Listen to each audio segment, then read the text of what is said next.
My name is Madison, and I am a 22-year-old woman. And this is a story that happened to me 11 years ago. I was an average 11-year-old, living comfortably in a 2-story house. We lived near a lake that had a park in front of it that I would always go play on. The walk wasn't far, maybe a 5-minute walk. I knew the area well and the people living in it, so my mom didn't have a problem with me walking there.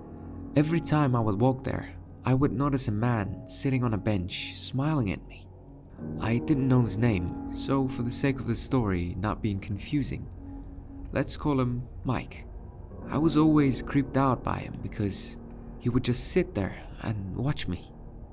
I also noticed that he drove there and didn't live close by, which was odd because the park was closed off and only the people that lived in my area knew about it.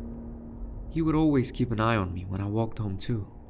One day I was going to the park and another man that I had seen before started following me.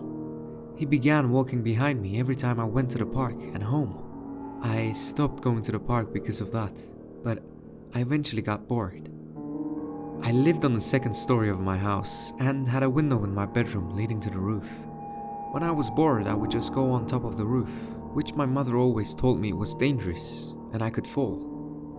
This one time, not long after I stopped going to the park, I saw the same man that would follow me outside my house's fence, checking out my home, and Mike was standing close behind him.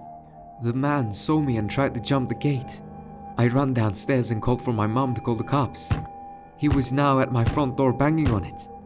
The front door had a big window so we could see that the man was banging on it with a knife in his hands.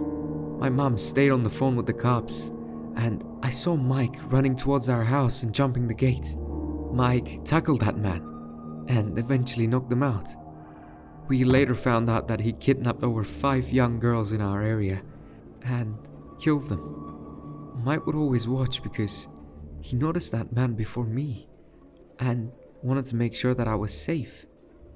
I am forever grateful for Mike because without him, I probably wouldn't be here today.